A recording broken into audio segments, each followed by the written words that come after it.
Monsieur le Président, Madame la ministre de la Transition écologique, le réchauffement climatique est indéniable et les Républicains partagent cette réalité. Il y a urgence à agir. Malheureusement, dans le prolongement de la mise en scène de la Convention citoyenne, la loi climat-résilience n'est qu'un gigantesque artifice de communication. Nous rêvions d'une loi historique, capable de réduire nos émissions de gaz à effet de serre, capable de donner du sens à une politique environnementale, comparable aux mesures issues du Grenelle de l'environnement porté par Jean-Louis Borloo et Nicolas Sarkozy. Notre déception est immense devant ce texte rabougri qu'on pourrait résumer en 3 mots: culpabilisation, interdiction, taxation. Vous interdisez les centres-villes aux Français qui n'ont pas les moyens de s'acheter une voiture neuve. Pour vous, les pauvres ruraux ne doivent pas polluer l'air des grandes agglomérations.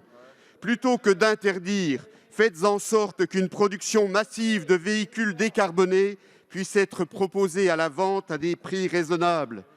Travaillez sur les biocarburants, sur l'électricité, sur l'hydrogène. C'est ce que les Républicains proposent aux Français. Vous taxez nos transporteurs routiers alors qu'ils n'ont aucune alternative technique pour moins rejeter du CO2.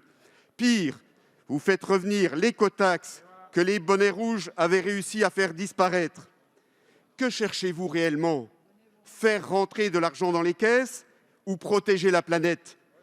Alors que nous proposons un reste à charge zéro pour les plus modestes, vous taxez les Français qui n'auront pas les moyens d'isoler leur logement.